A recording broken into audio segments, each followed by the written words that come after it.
Mi nombre es Franklin Sosa y te doy la bienvenida a la Clínica Menidial. Vamos a ver un curso referente a la inducción de seguridad, salud y ambiente en la organización. Es importante mencionarte que la Clínica Menidial cuenta con un total de 6 unidades en las cuales básicamente se encargan justamente de la atención y la salud de pacientes que tienen problemas, en este caso a nivel renal. Y en cada uno de los procesos que tenemos, que son procesos administrativos, procesos productivos, tenemos que aplicar criterios de prevención de seguridad y salud en el ambiente, en el lugar de trabajo. Para ello, vamos a tener un pequeño proceso de inducción en esto. Queremos justamente comprometerte en que nosotros vamos a buscar y a dar las herramientas y los recursos para que cuentes y puedas cumplir con los criterios, en este caso de protección de seguridad, de salud y también ayudarnos a cuidar el entorno ambiental. Es el objetivo. Vamos a ver una pequeña reseña de lo que es Clínica Menidial.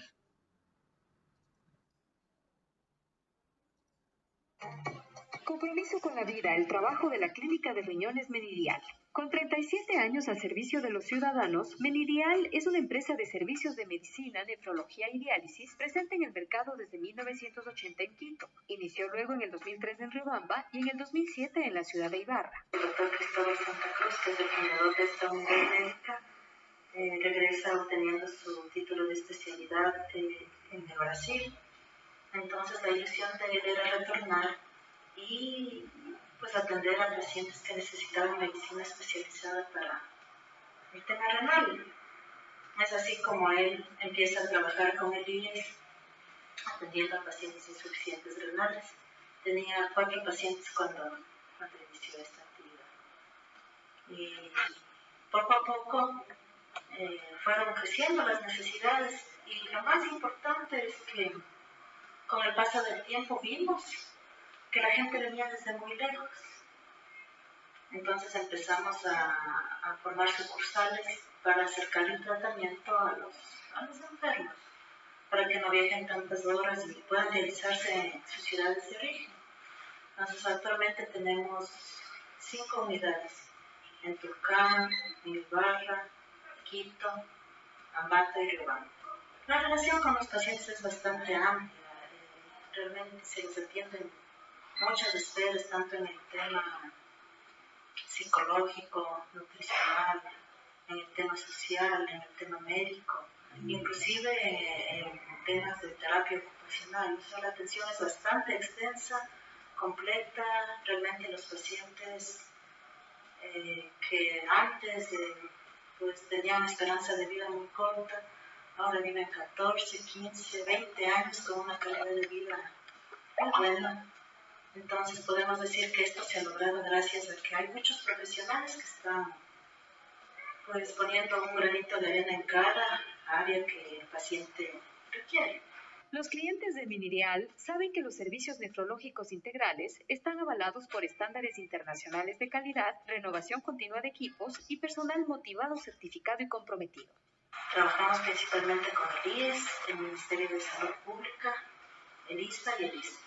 Si una persona acude privadamente, tratamos de remitirle lo más pronto posible a la trabajadora social para que ella a su vez le oriente de los trámites que tiene que hacer para conseguir la cobertura estatal.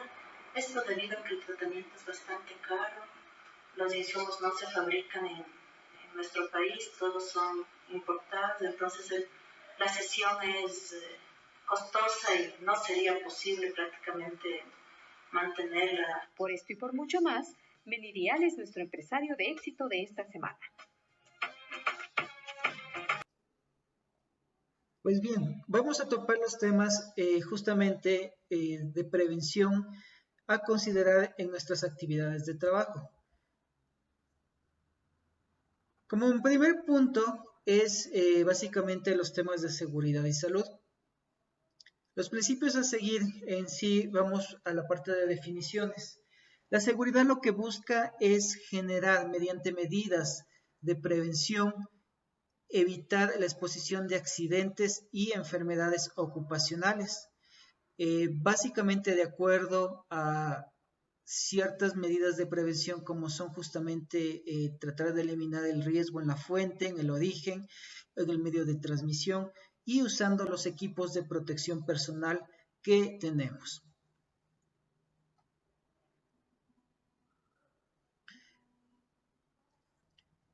El primer concepto que vamos a revisar es la parte de justamente de qué es un peligro, qué es un riesgo. Aquí tengo yo dos dibujos para poder entender un poquito más. Peligro es la fuente que tiene un potencial de daño. Si nosotros vemos aquí, tenemos justamente una parte del océano en donde tenemos justamente tiburones. ¿Sí?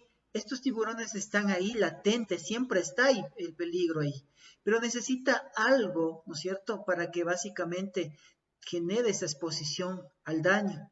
Necesita algo que lo active, ¿no es cierto? Entonces aquí tenemos peligro, que es la fuente con potencial de daño, ¿sí? Y tenemos la parte, en este caso, otra definición que es riesgo, que en este caso ya tenemos aquí una persona y claramente el riesgo es de que tengamos ya una mordida, ¿no es cierto? Que tenemos justamente ya que se genere un accidente con estos tiburones que generen hacia esta persona. Entonces tenemos el riesgo de mordida, ¿no es cierto? Entonces ya vemos la diferencia. Otro ejemplo sería, tenemos los camiones, en este caso, transportan combustible. El tanquero en sí es el peligro, ¿no es cierto? Y claramente el riesgo es de que esto genere una explosión. De acuerdo a ello, ¿no es cierto? Vamos a tener estas definiciones que es importante para poder identificar en nuestras actividades diarias de trabajo cuál es el peligro, cuál es el riesgo, ¿sí? Aquí también hay otra definición que es el factor de riesgo.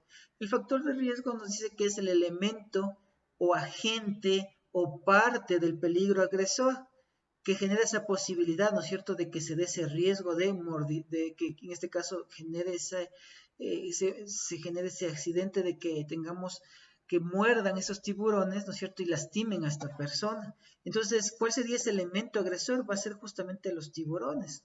De la fuente del peligro, ¿no es cierto?, va a ser la partecita esta de los dientes de los tiburones, ese factor de riesgo.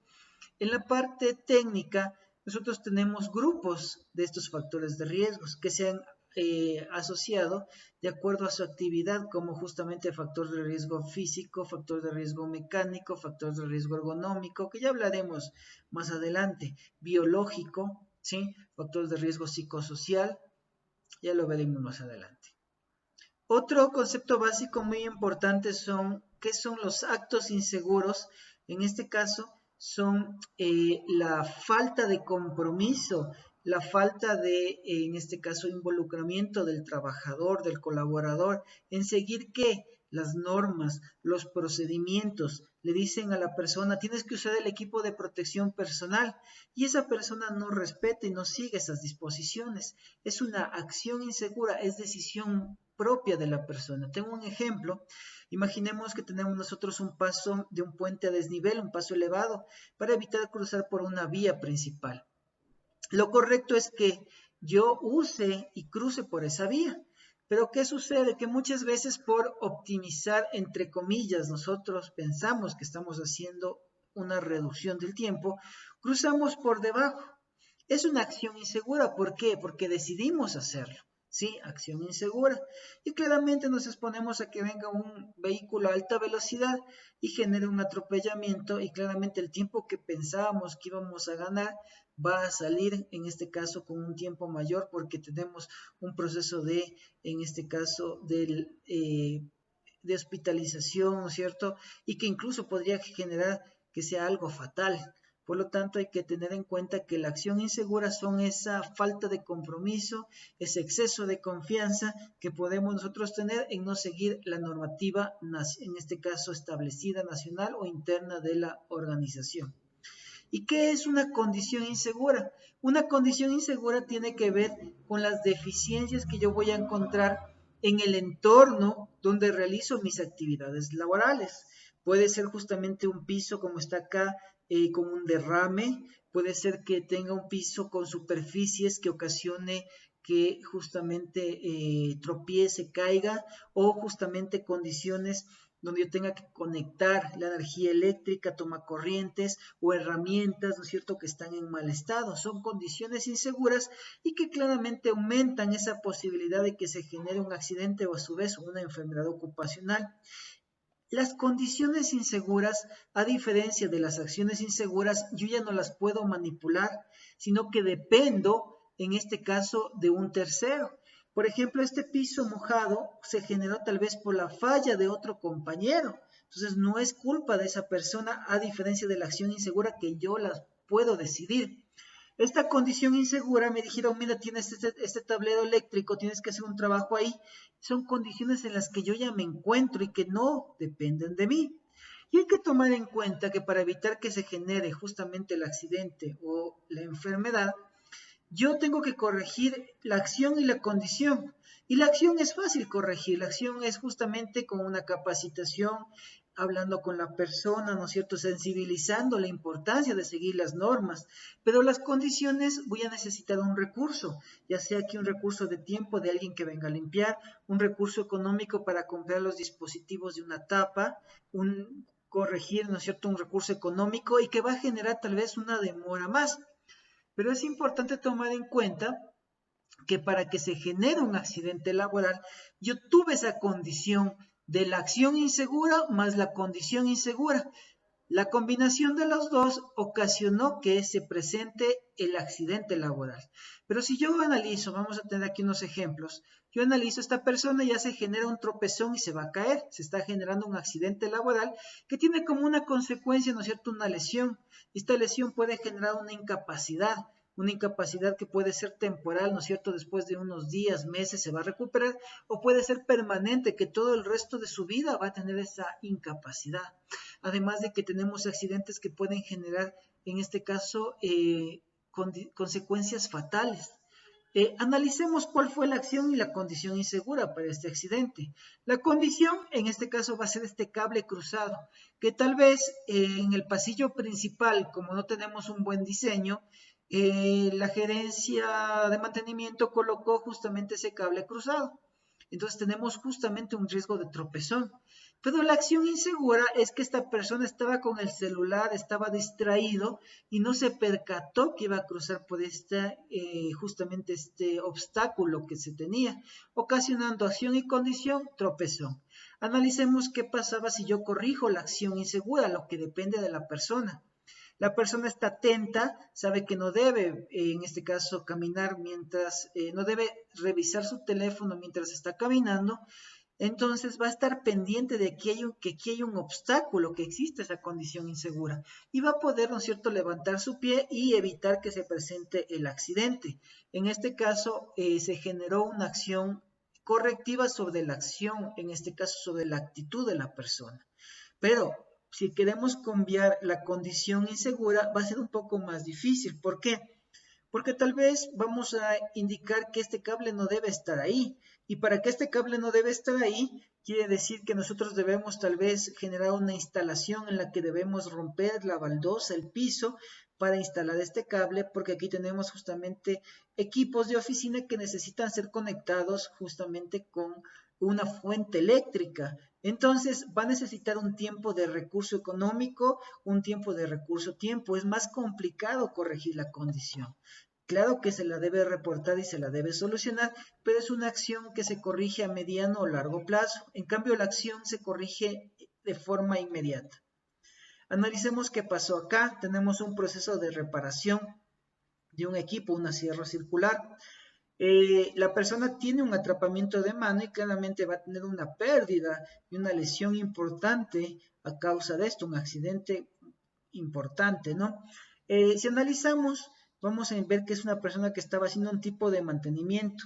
La acción es que la persona debía seguir un procedimiento. ¿Cuál es el procedimiento? El procedimiento va a ser que se garantice que la persona esté desconectada, que justamente se haya anclado, se haya bloqueado este equipo para que no se lo haya activado nuevamente y que tal vez no se percató. ¿no es cierto? Entonces, acción insegura no sigue el procedimiento. Y condición insegura es que justamente estas máquinas deberían tener un sistema tal vez, ¿no es cierto?, de bloqueo, ¿no es cierto?, inmediato y de paro para justamente apenas tener de estos imprevistos poder aplastar y detener la máquina. Entonces, claramente la acción es la principal o la fuente principal para evitar que sucedan los accidentes de trabajo. Si analizamos en la parte de las enfermedades, y a diferencia del accidente, la enfermedad es algo que se va generando de forma degenerativa a través del tiempo. El accidente es algo violento, inmediato. La enfermedad es algo pasivo, ¿no es cierto?, que poco a poco va generando esas molestias. Por eso, para que sea una enfermedad laboral, nosotros necesitamos un tiempo de exposición, ¿no es cierto? Y necesitamos también una cantidad de esa exposición que vamos a tener. Y claramente va a influir la sensibilidad, resistencia de la persona. Aquí podemos ver una persona que está haciendo un proceso de manipulación, en este caso de cajas, levantamiento de cargas. Si analizamos, tiene justamente una postura incorrecta, una acción insegura. ¿Sí? La persona no sigue un procedimiento de usar las piernas para hacer esta actividad. Por lo tanto, se está generando. Y la condición puede ser que yo en estas cajas, yo no tenga justamente, sean cajas muy pesadas y que estas cajas básicamente no tengo un coche para manipular y poder empujar. Entonces, vamos a buscar la corrección. Acción tal vez primero capacitación sobre la persona, aplicar pausas activas que son ejercicios de descanso y de esa manera voy a reducir ese nivel de exposición. Ahora, básicamente para corregir la condición, yo voy a necesitar en este caso suministrar de un equipo de manutención, un cochecito, un vehículo que me permita empujar y llevar hacia otro lugar. Entonces, si ustedes ven la condición, voy a necesitar un recurso económico, voy a necesitar un tiempo que se le debe hacer, sí, pero no se corrige de forma inmediata, a diferencia que corrijo la acción insegura. Tengo otras actividades, ¿no es cierto?, en la parte laboral, por ejemplo, actividades de trabajo de oficina, en donde tengo equipos, ¿no es cierto?, que lo ideal es que yo pueda tener justamente una aplicación de una postura adecuada. Muchas veces en las oficinas asumimos posturas incorrectas, nos sentamos cruzando las piernas, nos sentamos que en la parte superior de nuestra espalda esté pegado hacia la parte, ¿no es cierto?, del respaldar de la silla, pero nos acostamos generando, ¿no es cierto?, una inclinación y que no esté pegada completamente en nuestra espalda. Y de esa manera estamos generando, ¿no es cierto?, una acción insegura.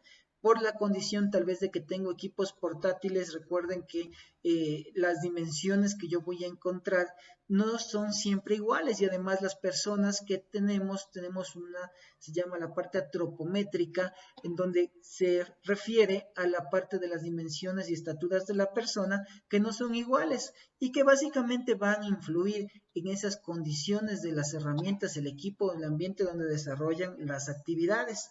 Sí, entonces la acción correctiva, ¿no es cierto?, capacitación para que genere una higiene postural, unas posturas adecuadas, no incorrectas, y con eso yo corrijo, evito que se dé el accidente o la enfermedad. Analizábamos que en el ejemplo que les di al inicio, que teníamos un paso peatonal donde va a cruzar las personas, si nosotros corregimos en la acción insegura, que era evitar que cruce por la calle, sino que use las gradas, a pesar de que la condición insegura es que por ahí circulan vehículos a exceso de velocidad, no me va a pasar absolutamente nada porque la persona está cruzando por la parte superior, ¿sí? Entonces yo ya corrijo en este caso y evito el accidente solo en este caso generando un cambio en la acción insegura que la persona estaba cometiendo. Sí, y claro, a futuro corrijo la condición insegura para evitar accidentes y enfermedades. Recuerden que el reporte de accidentes o molestias por una enfermedad deben avisarlo a la Jefatura de Seguridad y Salud o a su jefe inmediato para que él a su vez reporte a la Jefatura de Seguridad y Salud y se pueda justamente hacer una investigación en conjunto con el médico ocupacional para buscar una acción correctiva y evitar que la persona siga ese nivel de exposición y si es un accidente, evitar que básicamente se repite sus accidentes y generen mayor lesión a otras personas o a la misma persona, mediante la sugerencia de acciones correctivas. Para justamente determinar y en un enfoque de prevención por la parte de seguridad, se genera lo que es una matriz de riesgo. Como habíamos hablado, recuerden ustedes las palabras peligro, fuente con potencial de daño, factor de riesgo, elemento agresor, y riesgo, lo que me podría pasar, ¿no es cierto? Cortarme la mano, golpearme, caerme, tener una lesión, ¿sí? Entonces, en base a eso se genera una matriz que es un mapa de acuerdo a la actividad que se realiza, y en este mapa se define justamente en base a grupos esos elementos agresores, ese factor de riesgo que podría generar un accidente o a su vez una enfermedad, con el fin de buscar correcciones. Entonces tenemos los factores de riesgos mecánicos que van a ser justamente esas deficiencias en condiciones inseguras, como son herramientas en mal estado, superficies, en este caso con bordes irregulares, superficies con suelos, en este caso que no son antideslizantes, que están con superficies mojadas, y acciones inseguras, ¿no es cierto? Como son que básicamente yo esté distraído al caminar, que yo use un calzado que no es adecuado para la actividad de trabajo, ¿no es cierto? Que yo haga un proceso en donde yo limpie con demasiada agua y no seque. Entonces son factores de riesgos mecánicos que me van a generar un accidente. En la parte de mantenimiento, usar herramientas en mal estado o herramientas que no fueron diseñadas para eso, saltarme procedimientos. ¿Sí? Factores de riesgos químicos tienen que ver con los productos químicos que vamos a encontrar en nuestras áreas de trabajo, como son básicamente, recordemos que tenemos material líquido, material sólido, productos químicos, en este caso también tenemos, si se consideran químicos, todo lo que son los medicamentos, y que estos pueden ingresar ya sea por vía dérmica, contacto con la piel. Tenemos, por ejemplo, sustancias ácidos que si no usamos los equipos de protección personal, tenemos un contacto directo hacia la piel, y dependiendo de la toxicidad y la agresividad de este equipo, de este producto químico, perdón, va a generar una lesión hacia la persona. Tenemos otro tipo de ingreso que es de forma respiratoria. Hay productos químicos que tienen o generan justamente vapores, olores, y que son a veces tóxicos y que pueden ser venenosos, fatales, que pueden generar una lesión importante o consecuencias fatales. Entonces es importante, ¿no es cierto?, tener en cuenta. Tenemos también productos, en este caso, que pueden ingresar de forma parenteral, que son a través de pinchazos que yo podría tener. Y forma digestiva, a veces manipulo productos químicos y no tengo la precaución de lavarme, limpiarme las manos, ¿sí? Para un control sobre los factores de riesgos químicos, nuevamente debemos controlar sobre las acciones y las condiciones. Condiciones, que todos los productos químicos estén etiquetados, que yo siga, en este caso, que tenga recipientes adecuados, y las acciones, que yo siga los procedimientos. Yo debo conocer las hojas de seguridad, las MCDs. Todo producto químico viene con una hoja de advertencia que me indica justamente qué debo hacer si llegara a tener un contacto indirecto como primeros auxilios. Debo seguir esas recomendaciones. Debo usar los equipos de protección personal de forma obligatoria. Muchas veces en las áreas de operación, en las salas, cuando preparan los químicos, el personal no utiliza los equipos de protección personal porque asume que no tiene una molestia directa con los productos. Recuerden que ingresa también por vía respiratoria, contactos a veces, como yo les mencioné, de forma dérmica con las manos, y no analizamos que muchas veces lo que se está generando también son efectos de dosificación. ¿Qué quiere decir eso? Que poco a poco la persona va recibiendo, en este caso, un contacto directo con este riesgo químico, y a futuro va a tener una lesión o un problema de salud. Entonces es importante los equipos de protección personal. Tenemos los factores de riesgos ergonómicos, que tiene que ver en este caso con levantamiento de pesos, levantamiento de cargas, tiene que ver en este caso también con el proceso, en este caso, de posturas. Muchas veces tenemos posturas prolongadas en ciertas áreas. Tiene que ver la parte ergonómica, ¿no es cierto?, con el confort que tenemos en las áreas de trabajo cuando realizamos las actividades. Aquí, en lo que es levantamiento de pesos, es importante mencionar, nosotros debemos levantar los objetos principalmente con las piernas. El esfuerzo va a ser con las piernas y acercarlo principalmente hacia el cuerpo. Debemos usar en lo posible equipos como pueden ser, ¿no es cierto?, coches para transportar objetos, o pedir ayuda a otro compañero para poder transportar objetos que son considerables, tienen un peso importante, y evitar exponernos a una lesión. En la parte en este caso, de posturas prolongadas, hay que tomar en cuenta que muchas veces por las actividades nosotros debemos estar estáticos por más, en este caso, de 1 hora, y claramente necesitamos hacer interrupciones para hacer pequeñas pausas activas, que son ejercicios de estiramiento, que no nos va a tomar más de unos 2 minutos y podemos seguir con nuestras actividades laborales. También aquí tiene que ver la parte de higiene postural, posturas incorrectas que asumimos, ¿no es cierto?, en el momento que hacemos la actividad y que son incorrectas, ¿sí? El factor de riesgo biológico, que es el punto central, lo más importante que tendríamos aquí para el personal de sala en la organización, hay que tomar en cuenta que nosotros tenemos la exposición, ¿no es cierto?, a virus, bacterias, hongos, que vamos a encontrar al tener un contacto directo con pacientes, en donde tenemos justamente la manipulación, en este caso, de desechos que van a ser desechos infectocontagiosos, van a ser desechos cortopunzantes, que son productos, ¿no es cierto?, del proceso, y que básicamente debemos seguir todos los protocolos y recomendaciones de seguridad para evitar tener contagios, en este caso indirectos, y generar accidentes. Factores de riesgo psicosociales, que tiene que ver, ¿no es cierto?, con el entorno, con la organización, con la relación con los compañeros. Aquí encontramos lo que es el mobbing, que es similar al bullying. El bullying sabemos que es un acoso entre, en este caso, grupo de personas hacia otra, ¿no es cierto? En la parte del mobbing es en la parte laboral, es similar a lo que es el bullying, pero es la parte laboral. Tenemos lo que es el síndrome de burnout, que es el síndrome del quemado, que es cuando la persona comienza a hacer sus actividades, pero comienza a tener una pérdida de motivación y se comienza a generar actividades, ¿no es cierto?, que son monótonas, rutinarias, y de esa manera esa persona comienza a perder el interés, ¿sí? Y claramente comienza a generar también asociaciones indirectas de exposición a accidentes porque no está atento. Tenemos lo que es, ¿no es cierto?, la violencia psicosocial, que son justamente casos de discriminación hacia una persona, o que pueden justamente ser a través de términos, en este caso, peyorativos, de apodos, ¿no es cierto?, hacia las personas, y que van a generar una molestia, ¿no es cierto?, o a su vez que puede darse de un jefe, un acoso directo hacia un empleado.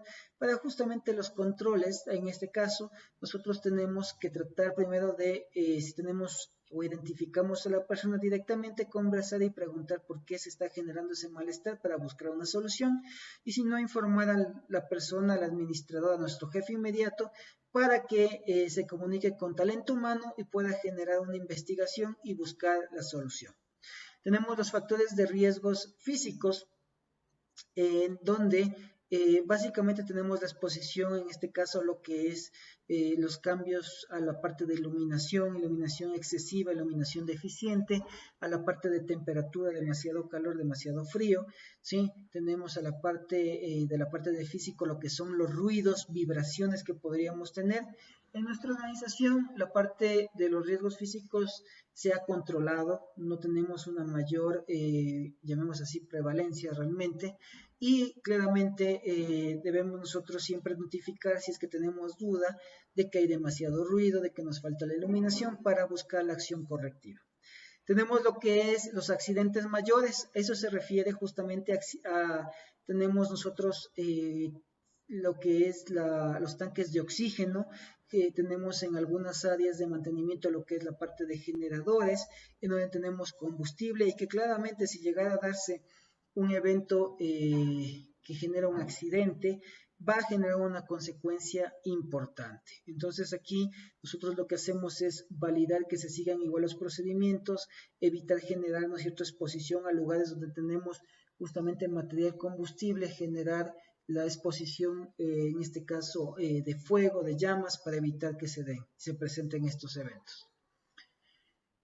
Como habíamos mencionado, aquí tenemos unas fotografías de los riesgos, de los factores de riesgos. Aquí tenemos de los riesgos, lo que nos puede pasar, ¿no es cierto? Factor de riesgo biológico, tenemos aquí justamente un pinchazo con, en este caso, con un material que puede ser, en este caso, un desecho de un cortopunzante.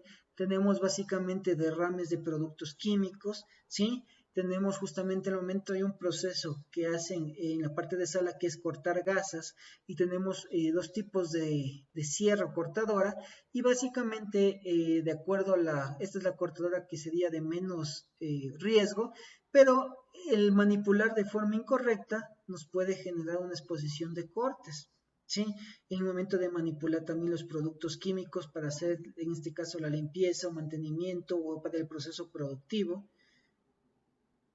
¿Sí? También además de eso es importante mencionar que a partir de este año 2020 se generó también la exposición a lo que es el virus, ¿no es cierto?, SARS-CoV-2, ¿sí? Y que básicamente causa la enfermedad COVID-19. Entonces hay que tomar en cuenta, ahora es conocido que tenemos unas características de ciertos síntomas que pueden variar entre personas, pero que a la final nos van dando ciertos lineamientos para que nosotros podamos proceder a una comprobación.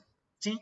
Entonces, básicamente tenemos que uno de los síntomas principales para el COVID-19 es fiebre, tos seca, dificultad para respirar, dolor de garganta, dolor de cabeza, pérdida del olfato, pérdida del gusto, diarrea, que inmediatamente si yo tengo esto, lo correcto es, ¿no es cierto?, en cada una de las clínicas acceder a la parte del médico para que el médico pueda seguir el protocolo interno, definir si es necesario hacernos una prueba, una valoración, una anamnesis en ese momento y una valoración después para hacer una prueba rápida o un PCR y definir si tenemos o no y claramente dar cumplimiento al procedimiento, ¿no es cierto?, de prevención, de reposo, de cuarentena que sea necesario para evitar el contagio. Es importante tomar en cuenta, ¿no es cierto?, que la transmisión de este virus es a través de las gotículas que se generan de una persona contagiada, ¿no es cierto? Y que esto puede generarse a través, en este caso, de el estornudar, el toser, el hablar, ¿sí? Estas gotículas, si nosotros tenemos podrían llegar, ¿no es cierto?, a una proyección hasta de 1 metro, ¿sí? Y que básicamente también esta persona, al tener una manipulación directa con estas gotículas, podría tener un contacto indirecto y contagiar, ¿no es cierto?, muebles como son manijas de puerta, pasamanos, documentos, y que si yo no tengo esa precaución, podría tener ese contagio directo y claramente enfermarme. Hay que tomar en cuenta que las medidas de prevención son justamente usar la mascarilla, usar constantemente, lo que es el lavado de manos, descontaminación también con gel y mantener un distanciamiento social. Sí, es lo principal que nosotros debemos hacer como medidas de prevención. Hay que tomar en cuenta que también nosotros tenemos una proyección en todas las unidades a la atención de pacientes que pueden tener sospecha o ya justamente tienen COVID-19, en donde en las unidades se ha definido que tenemos áreas de aislamiento y esas áreas de aislamiento básicamente son áreas en las que solo van a ingresar ese tipo de personas y que van a tener un protocolo determinado para que justamente las personas tengan un proceso, ¿no es cierto?, primero de una identificación, una confirmación, ¿sí? Y claramente usen un equipo de personal que les va a usar el equipo de protección personal para justamente dar la atención necesaria. Es importante mencionar que estas personas, de acuerdo a la vigilancia que va a tener por el responsable de salud, nos dirán, ¿no es cierto?, y mediante las pruebas que se sometan o se requieran, que se pida por el personal de salud, van a definir, ¿no es cierto?, si la persona ya pasa de este proceso de aislamiento a un proceso normal de atención en la sala, ¿sí?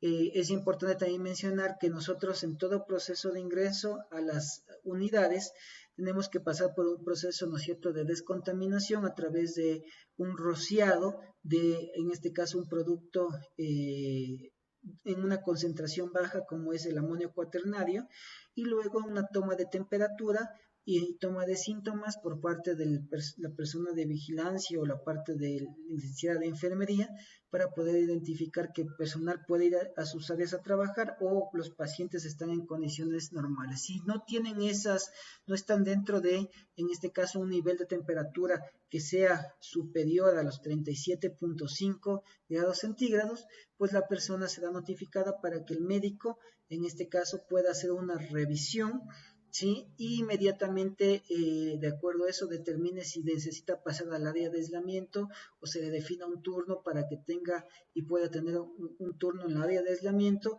y claramente proceder a una prueba confirmatoria de, en este caso, COVID-19. Vamos ahora a hablar un poquito sobre los principios a seguir referente a la parte del entorno ambiental. Recordemos que todo tipo de organización debe cumplir justamente con una responsabilidad ambiental y no es excepción, justamente Menidial está comprometido en cumplir en este caso criterios de gestión ambiental. Recordemos que la gestión ambiental es garantizar mediante justamente procesos, mediante la aplicación de normas, de procedimientos, que nosotros el recurso que encontramos, aire, agua, ¿no es cierto?, va a ser recuperado el recurso que estamos consumiendo. Para detener un poquito más, vamos a analizar que nosotros tenemos justamente lo que se llama un aspecto ambiental, que viene a ser en este caso la causa.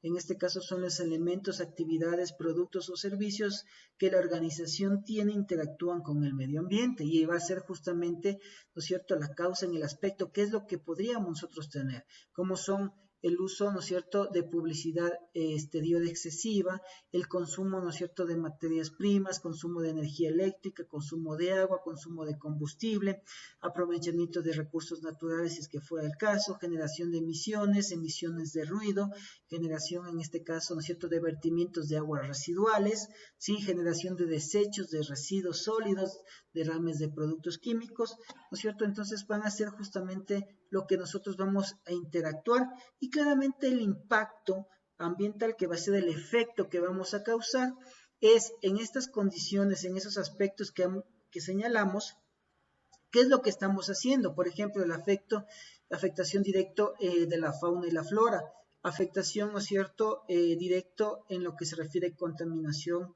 visual, en este caso, efecto de la contaminación del recurso suelo, aire y agua, ¿sí?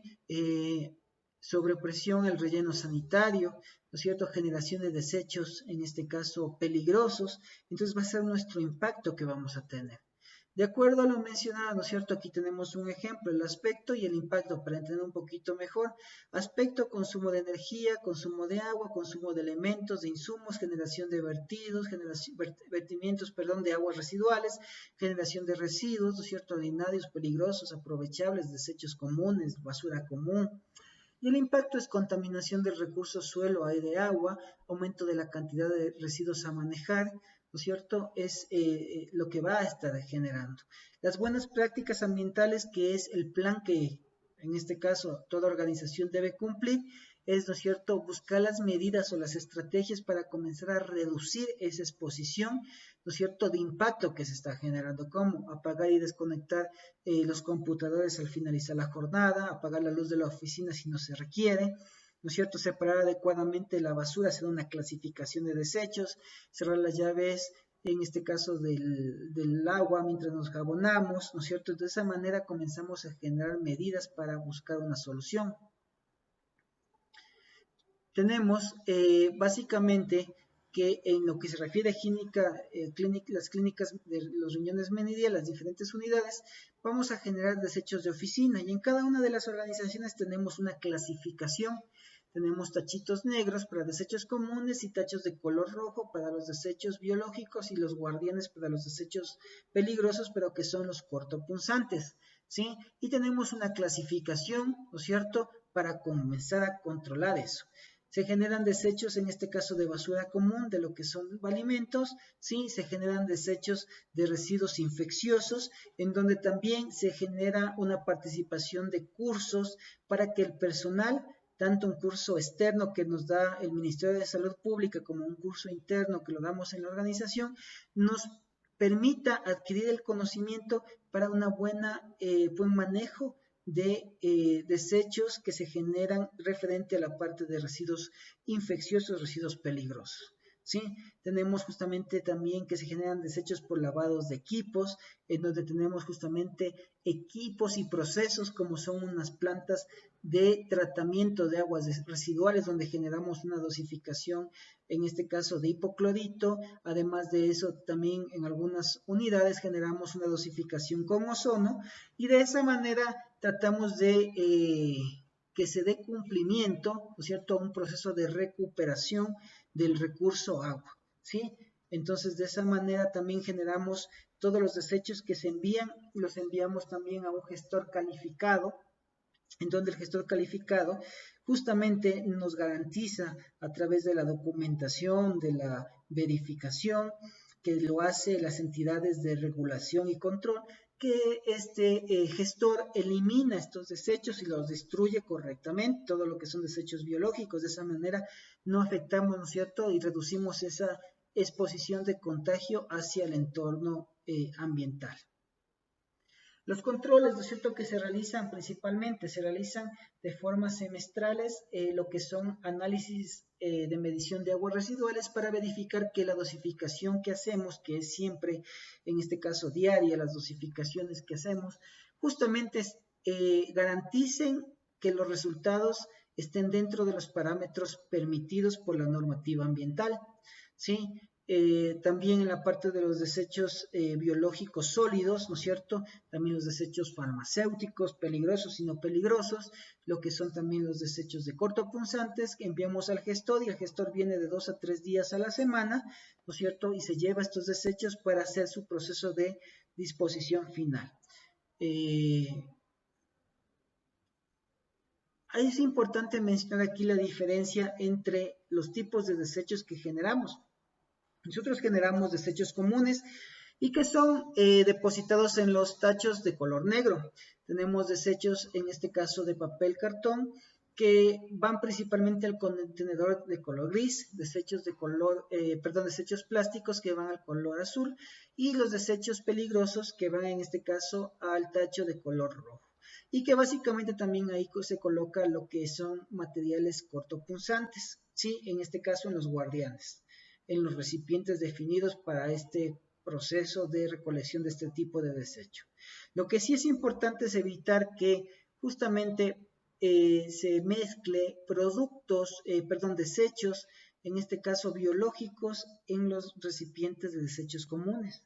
Estos son los dos, en este caso, tarros o contenedores que tenemos principalmente en todas las áreas de atención de salud de las unidades. Y es importante que ahí se maneje este tipo de controles. Hay que tomar en cuenta que la normativa nos establece que debemos tener justamente en cada uno de estos colocado lo que son fundas del mismo color para que sean fáciles de recoger, y los tachitos deben estar llenos máximo hasta sus 3/4 partes. Imaginémonos, ¿no es cierto? Este es nuestro tacho y lo dividimos en 4 pedazos. 1, 2, 3 y este último, ¿no es cierto?, es 4. Este es el que queda libre y solo hasta acá debe estar lleno de los desechos, los cuales serán recolectados y pasarán justamente a un almacenamiento temporal y luego a un almacenamiento final. Es importante tomar en cuenta, evitar generar situaciones en este caso de riesgo, como son justamente que se coloquen demasiados desechos en los contenedores, ¿sí? Y además de eso, ustedes ven, la funda está demasiado larga. La funda no debería llegar a cubrir todo el tarro del depósito. No se debe mezclar este tipo de objetos o desechos como son los guantes en los desechos comunes, ¿sí? Debemos garantizar que estos desechos que se generan, cuando ya van a ser trasladados de su punto de origen, que sería acá, ¿no es cierto?, los donde se encuentran, hacia el almacenamiento temporal y luego al almacenamiento final, siempre lo hagan en contenedores y no directamente en fundas, ¿sí? Debemos evitar que en las áreas principales de trabajo se ingieran cualquier tipo de alimento. Principios a seguir sobre las medidas de prevención en el uso de EPP, que significa equipos de protección personal. Recordemos que en cada una de las áreas que nosotros vamos a encontrar, nosotros tenemos diferentes tipos de equipos de protección personal que están diseñados para cada una de estas áreas. Esto quiere decir que si yo estoy en una área administrativa, en una oficina, no es adecuado que yo esté con una ropa, en este caso con trajes, con los equipos que yo utilizo en las áreas médicas, en las salas, ¿sí? Porque genera una contaminación, ¿no es cierto? Entonces yo no debo justamente usar los equipos para todas las áreas, sino que son definidos de acuerdo al área en la que yo me encuentro. Es importante mencionar que de acuerdo a las situaciones o exposición de riesgo, yo voy a usar los diferentes equipos de protección personal, ¿no es cierto? Si estoy en una área externa, solo necesitaré tal vez mi mandil. Estoy en una área donde tengo que hacer una revisión, pues necesito ya una protección visual, facial. Pero si ya voy justamente a una atención, para el caso, ¿no es cierto? Ya utilizo el traje, el equipo. Y si ya hablamos de personas aisladas con una exposición de virus como el COVID-19, pues ya necesito ponerme, además de la bata, del traje, una bata desechable. Es importante definir que para las áreas administrativas los equipos de protección van a ser básicamente lo que es protección respiratoria, una mascarilla, protección visual, ¿sí? Y aplicar los criterios, ¿no es cierto?, que habíamos mencionado, descontaminación de manos y mantener un distanciamiento social. Para las áreas de atención vamos a tener ya lo que es un traje, además de la protección respiratoria y además, ¿no es cierto?, de la protección, en este caso, facial, ¿sí? Y además de esto, como estoy en un área sensible, pues yo tengo que usar la protección para evitar exponer o contagiar a los pacientes de sala lo que son zapatones. Cuando ya me voy a un área de aislamiento, pues el equipo va a ser, además de lo que ya tenía del área de sala de atención, pues lo que es una bata desechable, ¿no es cierto? De esa manera garantizo una mayor protección. Los cuidados que debo mantener para cada uno de los equipos de protección. Es importante mencionar que hay equipos que son desechables y otros equipos que son reusables. En los equipos desechables nosotros debemos básicamente eliminarlos, ¿no es cierto?, desechables y reusables de acuerdo a sus especificaciones, a su adecuado mantenimiento, uso y limpieza. Lo que se refiere a la parte de los trajes, ¿no es cierto? Es importante mencionar que si son trajes reusables, pues yo cuando salgo de las áreas de aislamiento de sala debo descontaminarme. Para esto vamos a usar el alcohol, vamos a pedir a alguien que nos ayude rociando y de esa manera yo voy a proceder a sacarme sin tratar de tener un contacto directo, ¿no es cierto?, con la parte externa del traje. ¿Sí? Y luego vamos a tener un proceso de limpieza. En este caso podemos coordinar con la unidad para que se lleve en lavandería o a su vez cada uno llevarnos y tener justamente el proceso de lavado para el uso al siguiente día.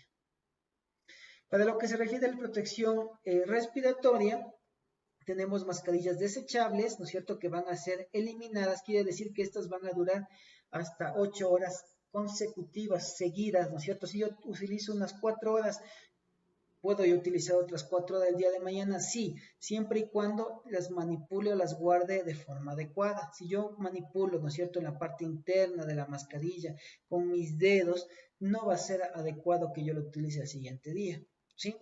Estas mascarillas que son desechables, pues yo justamente tengo acá lo que es una mascarilla simple tipo quirúrgica, ¿no es cierto?, que me da un nivel de protección. Tengo una mascarilla que ya tiene un nivel de protección mayor, ¿sí? Y que deben ser desechadas siempre en el tacho de color, en este caso rojo, de riesgos biológicos. Recuerden, en este caso lo hacemos, ¿por qué? Porque tenemos una exposición al virus del COVID-19. Tenemos mascarillas reusables, ¿no es cierto?, que en este caso lo único que se cambia son los filtros que están alrededor. Nosotros desarmamos los filtros y tenemos un proceso, ¿no es cierto?, en la que podemos hacer una limpieza diaria con un trapo húmedo, con agüita, con jabón, y básicamente en este caso el fin de semana podemos hacer un lavado completo. Lo que sí debemos asegurarnos aquí es que no estén directamente cuando vayamos a lavar con los discos. Los discos no se pueden mojar porque básicamente pierden su función, ¿no es cierto?, de poder filtrar. Recuerden que cómo funciona esto. Por aquí ingresa el aire, por aquí sale. Entonces, si yo esto lo mojo, voy a tapar y voy a dañar sus condiciones adecuadas del equipo, ¿sí? La parte de protección, en este caso facial, yo tengo gafas de seguridad, ¿no es cierto?, o la careta facial, que básicamente al finalizar la jornada yo debo hacer un proceso de lavado con agüita y con jabón para que garantice justamente su, primeramente, exposición libre, ¿no es cierto?, de exposición libre de lo que tengamos el riesgo de cualquier tipo de virus, y de esa manera también garantice la parte de la higiene que vamos a tener. Tenemos lo que son los protectores descartables, como son guantes que son desechables. Todos los guantes son desechables, se los usa y tenemos que depositar en el tacho de color rojo. Tenemos zapatones descartables y reusables, pero en nuestras unidades tenemos también los tachos de color rojo para colocar este tipo de indumentaria que ya esté contaminada, que se haya usado en las actividades y que van a tener un proceso adecuado de desinfección y lavado. Tenemos lo que son las batas desechables que debemos botar también en tachos de color rojo. Hablemos de los principios a seguir de las situaciones o exposición a las emergencias. Recordemos que cada una de las unidades cuenta con un plan de emergencia. En el plan de emergencia se define qué se hará, ¿no es cierto? Se define justamente quiénes lo harán, cuándo se hará y dónde se hará, cómo se hará. Para resumir un poco esto, nosotros tenemos justamente un proceso primero de entrenamiento, de adelantarnos a las cosas de lo que pueda suceder. Entonces sería antes de la emergencia. Tenemos otro proceso que es durante la emergencia, cómo vamos a actuar en ese momento, y otro que será después de la emergencia para dar una continuidad. Luego de lo que ya pasó, ¿qué vamos a hacer? En este proceso nosotros debemos identificar justamente qué tipo de emergencia, cuál fue el origen de esa emergencia. Tenemos lo que es origen, en este caso tecnológico, que se refiere justamente a procesos en donde tenemos tal vez derrames de productos químicos, fallas mecánicas, donde se generan incendios, ¿no es cierto?, donde se generan justamente derrames, y que básicamente también se los conoce como antrópicos. Tenemos los de origen social, que se refieren justamente a las huelgas, manifestaciones. Ustedes recuerdan en el periodo, en este caso 2019, más o menos en octubre, hubo una manifestación bastante importante en donde, recuerden, una clínica tiene que atender porque los enfermos no deciden cuándo hacerse, sino que son casos de emergencia y tienen que tener su tratamiento. Por lo tanto, estamos obligados de llegar a nuestro lugar de trabajo. Al tener una emergencia, ¿no es cierto?, de nivel, en este caso de una huelga, una manifestación, es bastante complicado y debemos asegurar, ¿no es cierto?, el proceso para tener una atención adecuada a los pacientes, que cada una de las unidades, dependiendo la ubicación, dependiendo de la intensidad de la emergencia, se definirán estrategias para poder actuar durante esa emergencia, ¿sí? Y tenemos los de origen natural, como son los sismos, como son justamente, en este caso, los temblores, el sismo, el temblor que no va a generar una alerta de cuándo va a suceder, y que son cosas que se presentan de forma inesperada. Tenemos procesos que son erupciones volcánicas, que tal vez ahí tenemos unas fases en las que nos alertan, ¿no es cierto? Estamos en un nivel de alerta amarilla, alerta naranja o alerta roja, que ya se está generando la emergencia, y que básicamente en cada uno de nuestros planes, de acuerdo a la ubicación, vamos a tener los lineamientos de qué hacer y cómo seguir las instrucciones, de acuerdo a las disposiciones que nos dé, en este caso, el administrador o la máxima autoridad y el equipo de la brigada de emergencia que participe aquí en el plan de emergencia. Lo que es importante también mencionar es que nosotros en cada una de las unidades tenemos nuestros mapas de recursos. En nuestros mapas de recursos y de evacuación vamos a encontrar justamente una parte de simbología, y es importante que conozcamos cada uno de estos símbolos a qué se refiere, porque en base a eso nos indican la ubicación en nuestra área y en nuestro espacio de trabajo. Si yo trabajo en esta área de sala, me voy a dar cuenta dónde tengo los extintores más cercanos, dónde tengo un sensor de humo, dónde tengo una luz estroboscópica, dónde tengo una ruta de evacuación, cuál es la ruta de evacuación que yo debo tomar en el caso de una emergencia, ¿no es cierto? En el caso de un incendio, ¿qué es lo que debo hacer? Entonces es importante conocer estos mapas que se encuentran en todas las unidades, al ingreso de las unidades, para que ustedes puedan saber, y de acuerdo a su área, dónde se encuentra el recurso más cercano. Imaginémonos, ¿no es cierto?, en la situación de un evento, de un incendio. ¿Qué es lo que se debe hacer? ¿Sí? En cada una de las emergencias debemos seguir todas las disposiciones que nos den, en este caso los brigadistas. Vamos a poner el escenario de un incendio, para poner un ejemplo. Se genera justamente aquí, yo tengo una área. En esta área tengo justamente un televisor, es la sala de espera, y se genera un cortocircuito, que se genera un incendio. Inmediatamente las personas que están acá dan alerta, ¿no es cierto? Tenemos detectores de humo, tal vez se prende la sirena sonora, e inmediatamente viene una persona, un brigadista, ¿no es cierto? Y trata de apagar con el extintor, en este caso el conato de incendio. Comienza a apagar el conato de incendio, pero tal vez no es posible, es grande el incendio y comienza a crecer. Y esto comienza a llenarse de humo. Recuerden ustedes, en el conato de incendio, en el fuego, voy a generar combustión completa e incompleta, entonces se genera mucho humo y claro, producto de este humo es asfixiante, irritante y me dan un proceso de que no es seguro y debemos evacuar. Entonces dan la alerta de una evacuación e inmediatamente las personas responsables, los brigadistas de cada una de las áreas, y si no tengo un brigadista, cualquier trabajador puede asumir ese rol, va a dar la señal a todos y va a decir evacuación, que en este caso sería la orden, y la emergencia, que es incendio, evacuación, incendio, y van a proceder en este caso a salir de sus áreas de trabajo de forma ordenada y se van hacia la parte, en este caso, externa del área donde se genera el evento. Hay que tomar en cuenta que tenemos pacientes acá en la parte de salas que están conectados, entonces es importante tratar de someter aquí el fuego y en el caso que no se pueda, dar una mano a los brigadistas para que puedan evacuar a estos pacientes, ¿sí? Y claramente generar en este caso un bloqueo para que esta área, que sería la de evacuación principal de pacientes, pueda hacérselo y de esa manera evitar tener una afectación, ¿no es cierto? Recuerden que una emergencia, en este caso el incendio, va a afectar daños materiales y principalmente el riesgo de afectar con lesiones o pérdidas humanas de vidas de las personas, ¿no es cierto? Y afectar realmente la integridad de cada una de estas personas. Entonces hay que tomar en cuenta que en un proceso de emergencia está prohibido utilizar un ascensor, ya sea un sismo, ya sea básicamente un incendio, no se puede utilizar los ascensores y que básicamente debemos dirigirnos de forma ordenada, formando una fila, ¿no es cierto? Debemos haber constatado a las personas responsables, constatados cuántas personas salen, hacer un conteo y decir, bueno, salimos a enumerarse, salen 5 personas y claramente dirigirse a la zona externa, una zona abierta, alejada del punto de origen de la edificación, que sería el punto de reunión, en donde nuevamente los brigadistas van a pedir a estas personas que salen que se enumeren y de esa manera poder constatar que las 5, 4, 3 personas que salieron de esa área llegaron a ese lugar, a ese punto de seguridad, ¿sí? Y de esa manera evaluar después cuando ya lleguen los bomberos, ¿no es cierto? Cuando lleguen ya el equipo de atención o socorro, evaluar básicamente cuáles fueron los daños y si se puede o no regresar, si es seguro regresar a las actividades de trabajo.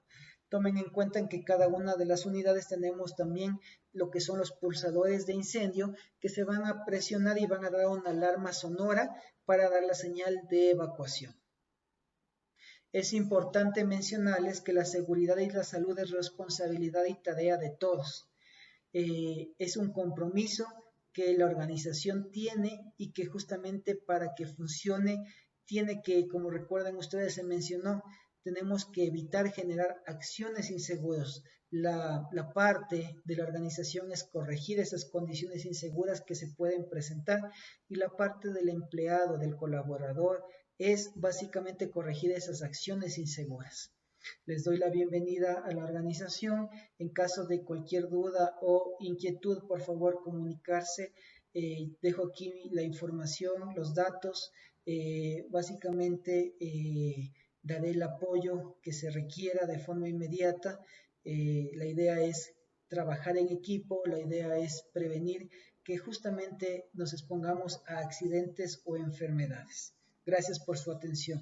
Recuerden que debemos dar luego de este curso una pequeña evaluación para garantizar y generar un registro, en este caso de firma del proceso de inducción en el tema de seguridad, salud y ambiente. Gracias por su atención.